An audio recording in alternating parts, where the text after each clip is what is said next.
just have a question around, maybe he has an answer, DEI and how there seems to be this fear that if a district is somehow engaged or using language around the DEI terminology, that it could affect funding or that there will be they'll be penalized in some way. So I know within our groups, there's been a lot of discussion and fear around that. We're watching folks in higher education dismantling programs as well as West Point. Do you have any insight on that? Hey, Daniel, would you mind if I just, because Saggy, I know this wasn't a setup question, just like I know it wasn't from Abigail, but you led us right into this next executive order, which was on the 29th, which said ending radical indoctrination in K through 12 schools. What's really interesting on that is that's really to the heart of all the DEI initiatives. And then further, what's happened on that is the U.S. Department of Ed then eliminated its DEI councils, some of its advisory groups. It canceled DEI training contracts. It has so far withdrawn its equity action plan. U.S. Department of Ed staff in those program offices dealing with DEI have been released or put on some sort of administrative leave.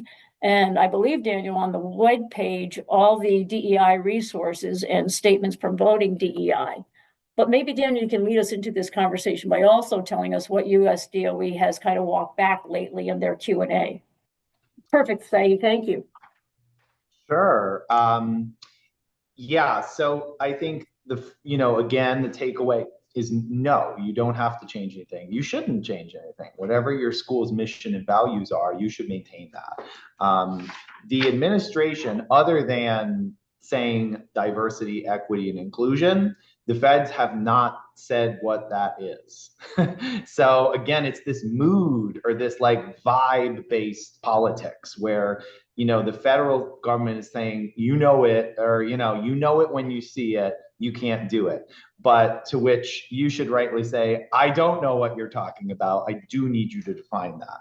I think that the DEI, as I'm sure all of you know, is a very broad-based commitment to embracing and celebrating difference. And it can include age differences, religious backgrounds, different economic backgrounds.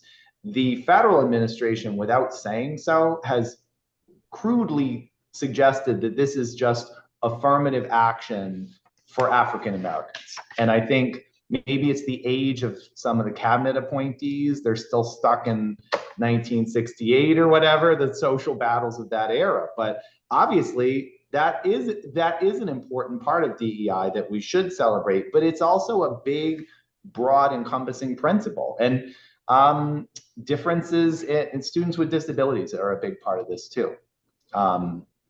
Inclusion, as someone who started my state service doing nothing but special education review, inclusion is very important too. And that's a core principle of the IDEA, celebrating its 50th anniversary, to include students with disabilities in regular education as much as you can. So yeah, so US DOE stirred panic in the field with a Valentine's Day gift to all of you, to say that you're operating illegal DEI, radical DEI, whatever the adjective of the week is, and we're coming for you, and you have 14 days to stop, or else.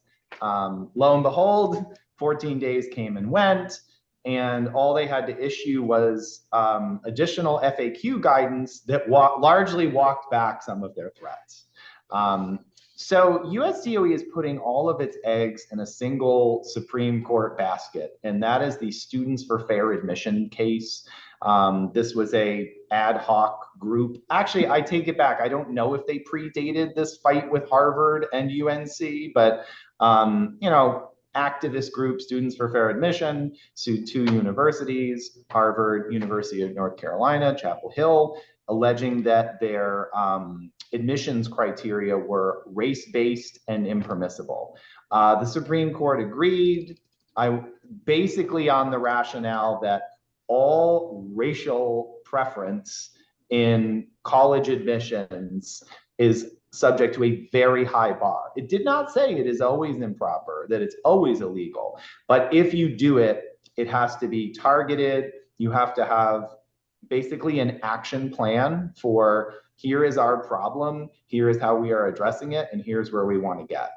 And that's one of the more interesting parts of that decision. I think that the Supreme Court encountered this with integration cases too, which is how long can the judiciary be the guides to get people where they want to get? You know, sometimes you have things open for 10, 20, 30, 40 years. Politicians come in and go, yeah, we're trying, we're working on it, and nothing changes. So, but US DOE has capitalized upon that. They're trying to say that this case about admissions means that anything they call DEI is now illegal and you're on the hook. And don't fall for it. The Attorney General of New York, together with several others, hot off the presses, just yesterday issued guidance on this issue. And here's a key sentence: educational institutions should continue to foster diversity, equity, inclusion, and accessibility among their student bodies. And I'm not sure if I got to fully answer the question, which was about what about the threats, or what could happen, or what could do. So the avenue would be US DOE enforcement. The government has said today, the federal government, that US DOE may not be long for its world. That's its intention. So, I mean, they're talking out of both sides of their mouth here. It's unclear if, you know, you should be scared because US DOE is coming for you, and then at the same time saying, well, it might not be there at all, so don't worry about it. But if it does persist, and I believe it will, any action taken by a district would be a long and, you know, drawn out enforcement action where US DOE would come, they'll investigate, they issue findings. You have the ability to challenge those in court. And again, money's not part of it. It would be corrective action.